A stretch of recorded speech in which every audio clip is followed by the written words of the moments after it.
Adrian, thank you so much for joining me today. That's quite all right. Lovely to be here. This is going to be the last interview in the series that I've been doing.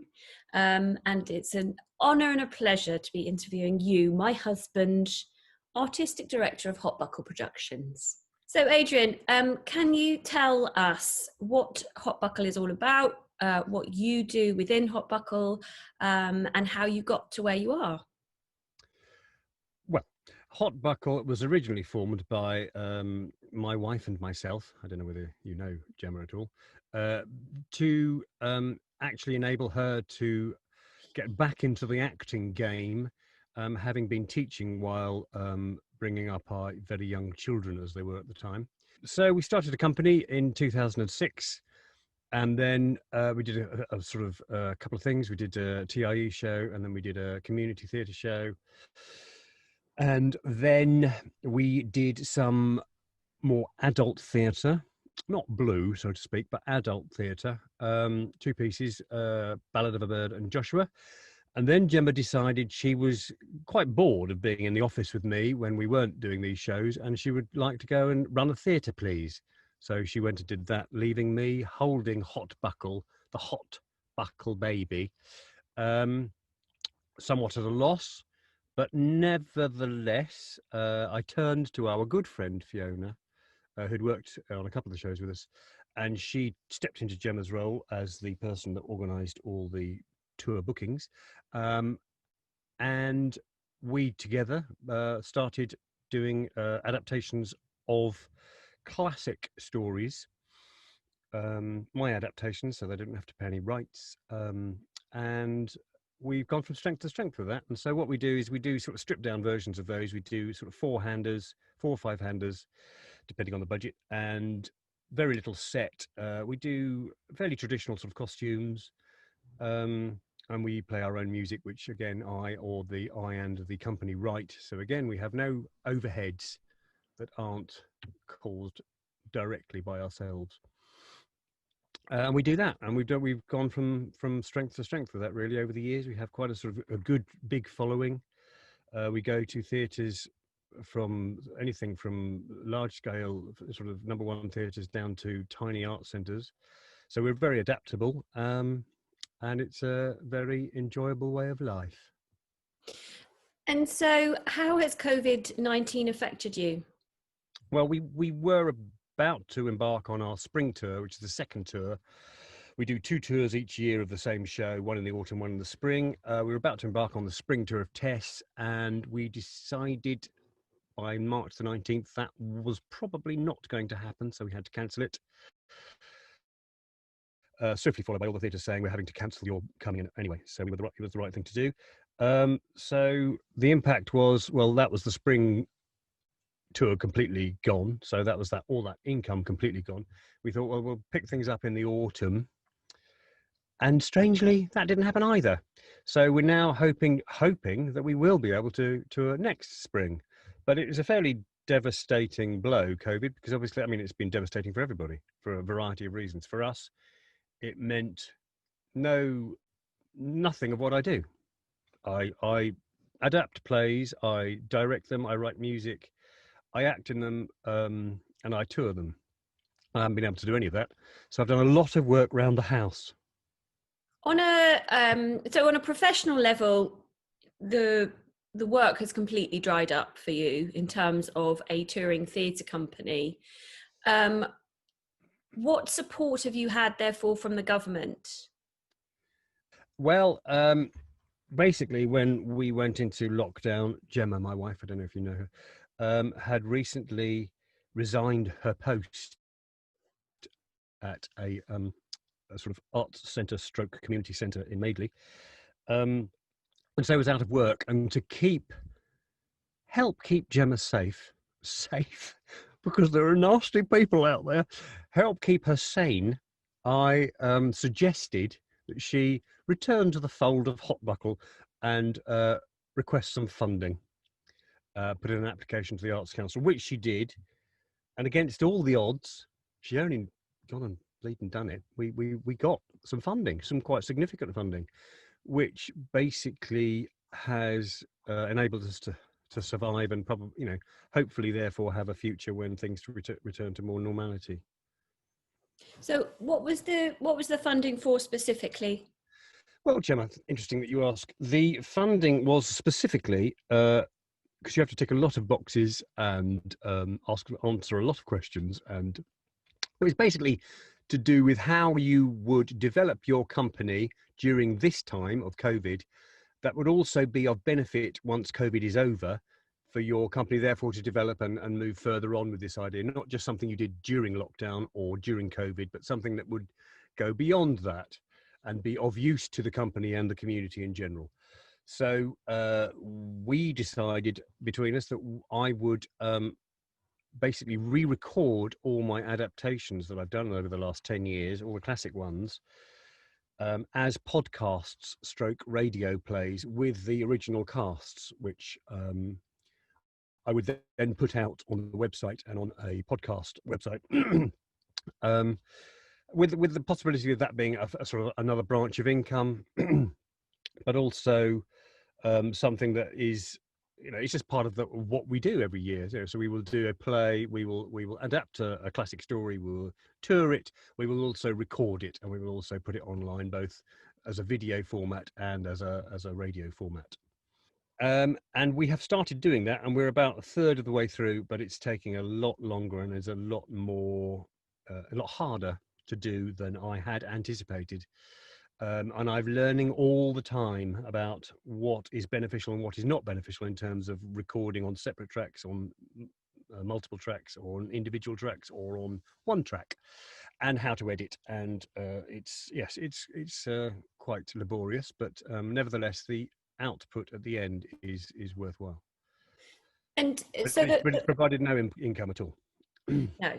So I think this is the interesting thing. So the money from the Arts Council was, yes, to create a project. So we came up with a proposal of a project that would keep us working, keep employing actors, and give us some sustainability potentially for the future in terms of buying specific equipment that can cope with this kind of editing, etc.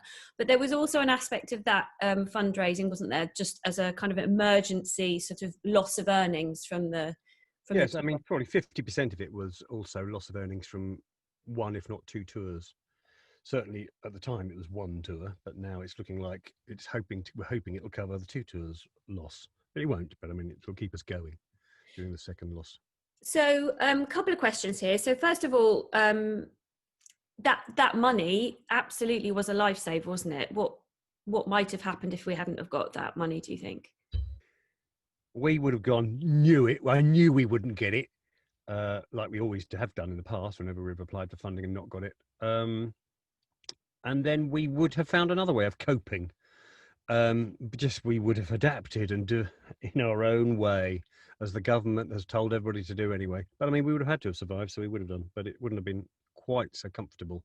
I think it's fair to say that a lot of people, when the Arts Council announced these emergency bids, which was really early on, and I'm kind of applaud them for being so proactive in that sense. But what it also did was, I think a lot of people kind of reacted, perhaps knee-jerk reaction, rather than really taking time to think and research. I know that Emily Bolting at Riverhouse, one of her kind of regrets was that they sort of very quickly put together a bid for some videoing equipment, and actually the equipment they got wasn't quite the right stuff, so there was that sense, I think, of everyone just quickly thinking, gosh, what could we do, how could we diversify? I think that's inevitable, because we didn't know how long it was going to last. I mean, they said 3 weeks or possibly a month, in the first lockdown. We didn't know what we know now. With the benefit of hindsight, we can all go, oh, we should have been thinking 6 months to a year ahead, not 2 months ahead. So we had no idea what we were in for, and it was, to use a common term these days, unprecedented. Unprecedented. Would you have come up with a completely different project, do you think, had you known what you know now? Probably, but not a million miles away, because I mean, basically, you know, we came up with the project of making everything to podcasts.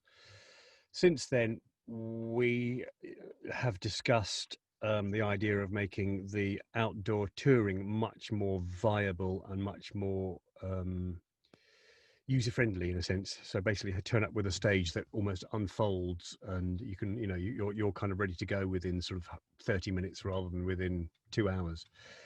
Um, so that sort of thing, I think, you know, I'm not sure that I would have come up with the bigger plan early on at any point, even if for whatever I knew, because I think one thing led to the other. I think, you know, the first plan, oh, let's do podcasts of these, you know, was a perfectly reasonable plan. And you know, and I think it led to the next level.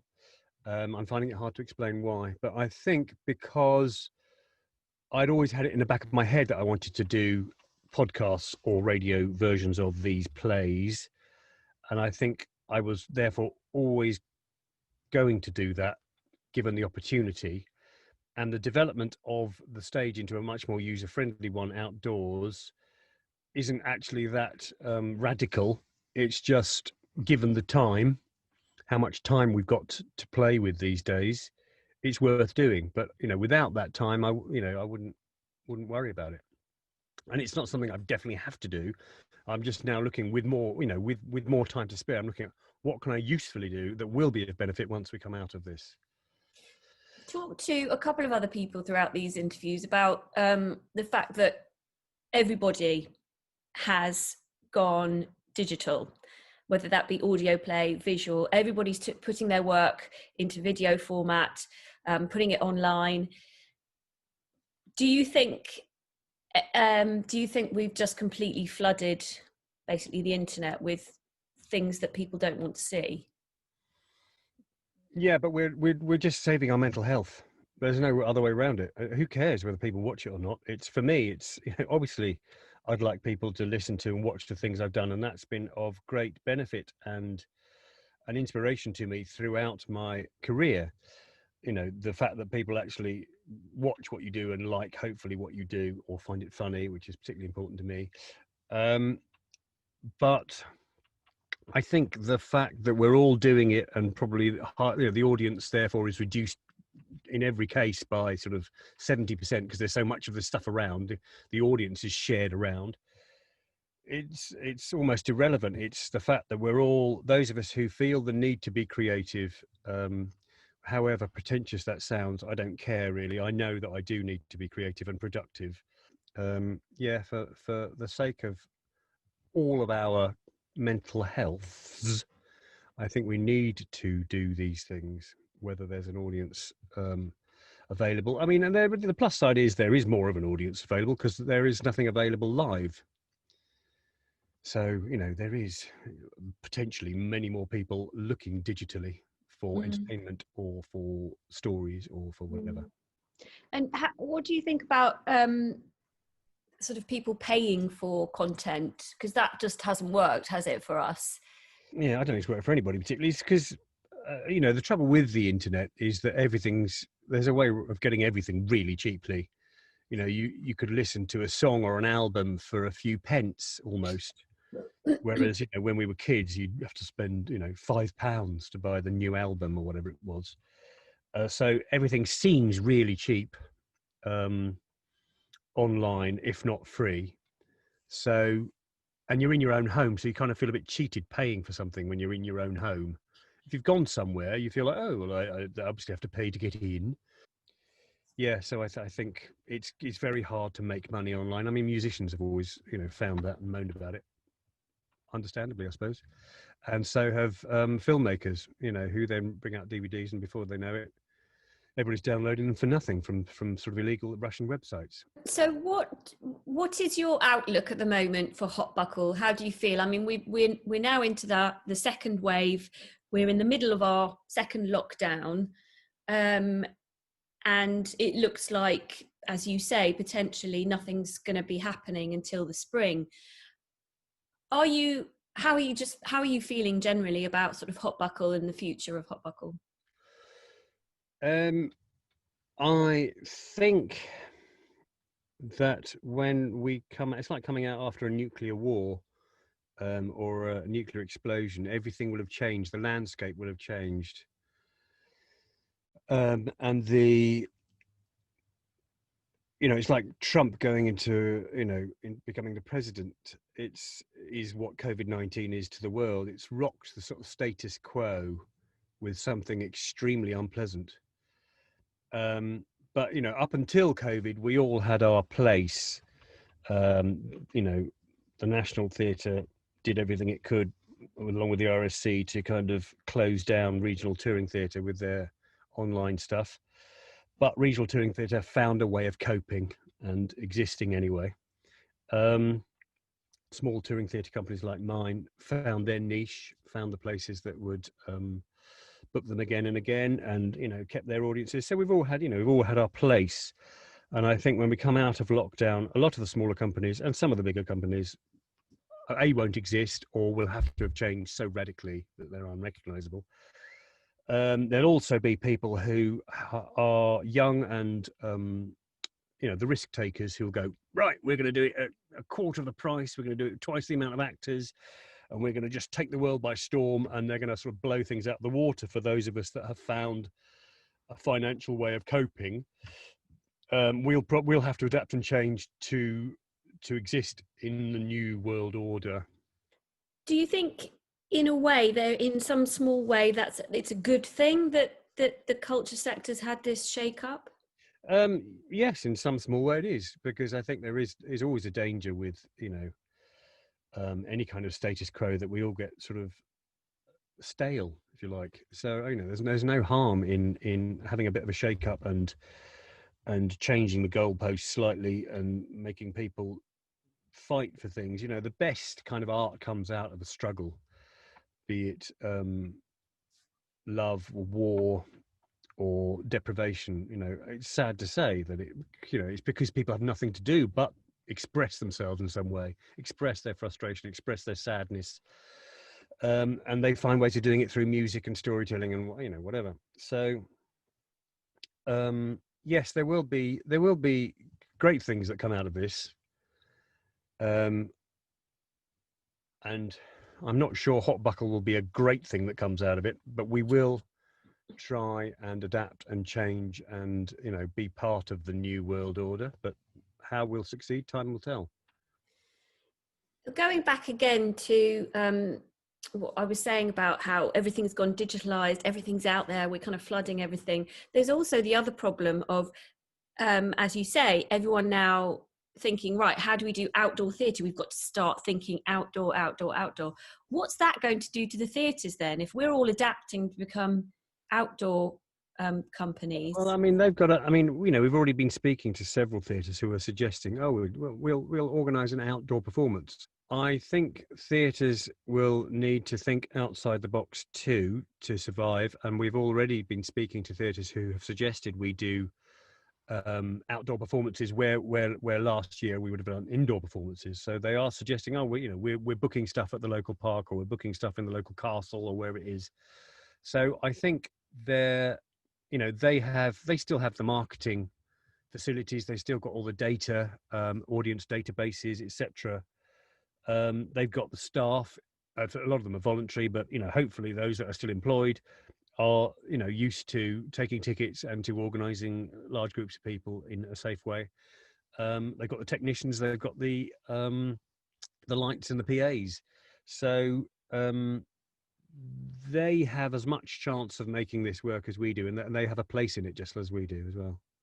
Yeah, and just listening to you talk there as well, maybe it's a good thing for theatres have to start reaching out to their communities and collaborating with the local parks. Well, yeah, the upside of that is it's more visible to the wider community, an outdoor performance in a park.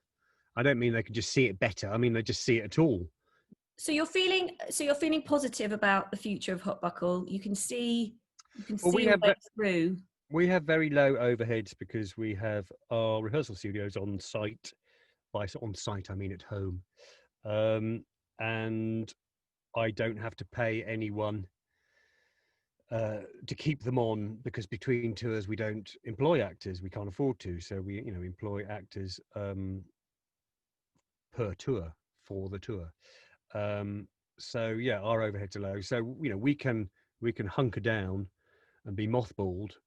It's just what it's going to look like when we come up over the parapet in 2021 and go and try and work out where we're going to go tour. And audiences are going to be a bit jittery, but they're also desperate for stuff, desperate to kind of, people do like going to watch plays and musicals and musicians and things like that. They enjoy the looking at real people who are vulnerable, but yet who strive for excellence, and to entertain or to impress, or to just to express themselves in a way that's interesting. You did receive some self-employment emergency relief, didn't you, from the government? The government gave me 80% of that which they perceive that I earn. So I don't earn a great deal, so I got 80% of not a great deal. And was that just a one-off, or does that keep coming? I've been getting it week now. It was twice off, and I'm hoping for a third off. There's a potential that it might happen again because of this new lockdown for those of us who are self-employed. There's been a few people sort of saying, because I've talked to a lot of people about how the inconsistency of how people are paid within the sort of culture industry, arts and culture, and I think we as artists have enabled that through accepting work for very little or what have you. What do you think about that? How can we solve that problem? I don't think we can, and I'm not that worked up about it, because most people do what we do because we love doing it and we are driven to do it. It doesn't mean to say everybody's got to pay us to do it or pay us loads of money to do it. I have been fortunate enough to do what I do for my entire working life, but I've never earned very much money. But I'm not bitter about that, because I've enjoyed doing what I've been doing. Periodically, fortunately, I have had, good pay for the work that I've done, or pay that's really, really good pay. But most of the time I've had inadequate pay for the work that I've done. But I get more satisfaction from doing what I do than a lot of people I know who get paid extremely well for doing something they don't enjoy doing. As an auditioner for actors, because obviously I audition them for my tours, the expectation of young men, certainly because there are more parts and there are fewer of them doing the job as actors, their expectations make them arrogant and lazy, and I have no respect for that at all. I like people who want to do the job regardless of how little or much they get paid, who do the job because they enjoy the job. The money is just, I know we need money to live, but I don't expect everybody to pay me or anybody else something to do just because they enjoy doing it. I expect if we make it commercially viable and people enjoy it, great, then we've ticked 2 boxes. But we've only ticked the box that we enjoy doing it, then we can't expect to get paid that much. It's it's very difficult to justify pay for a lot of jobs. I'm not saying nobody should get paid. I'm just saying it's difficult to justify why an essential worker in one sphere gets a pittance and an essential worker in another sphere gets, £250,000 a year or more. So there's never equality in pay, and it's not something I dwell on much. Would you agree, though, that there are only certain people who can afford to work for very little? It just depends how much you want to do it.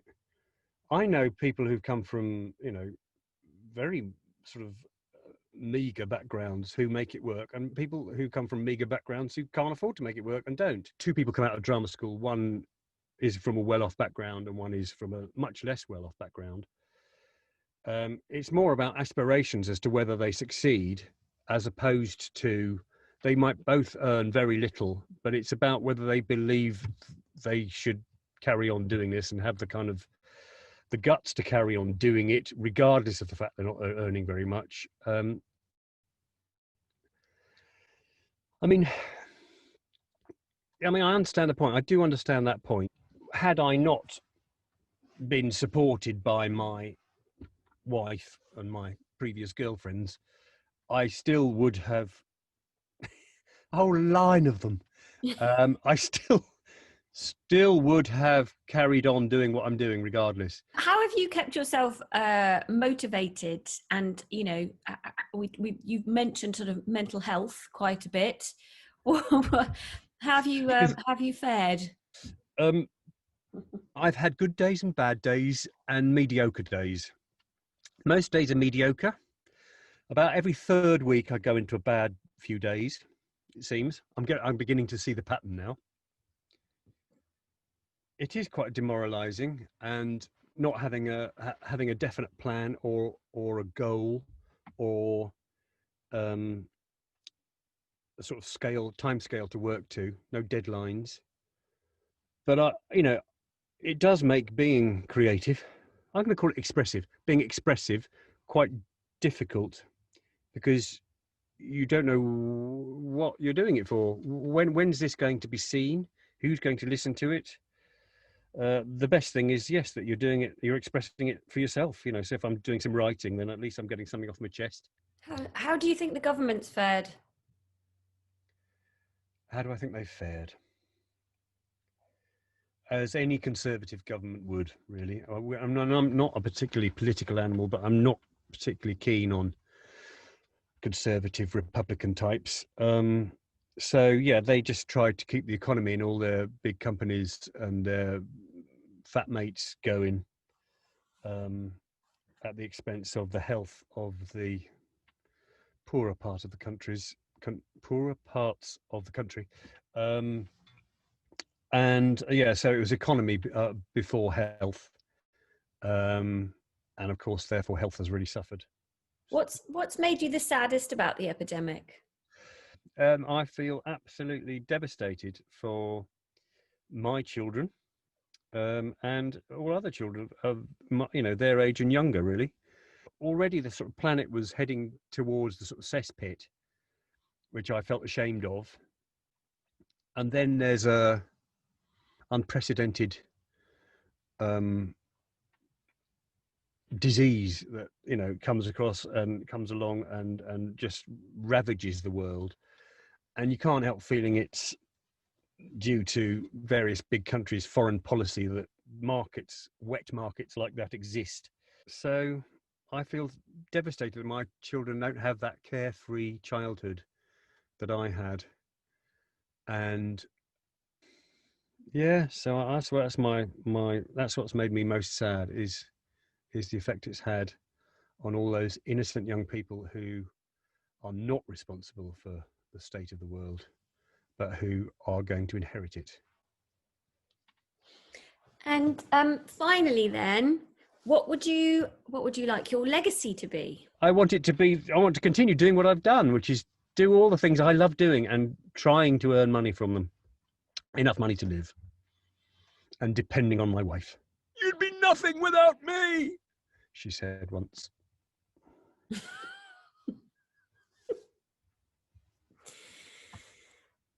Okay, is there anything else you want to say? I'm sorry.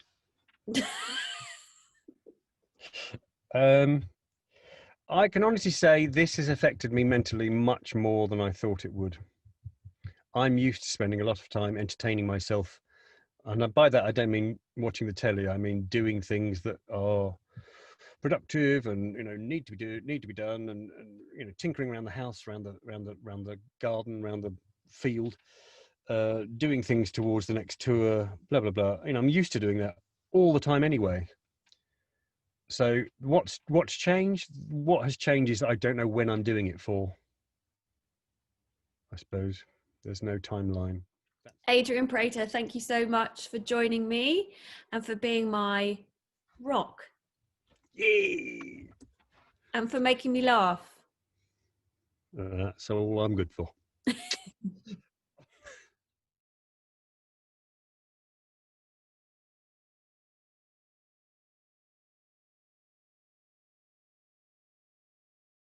find that they enjoy it.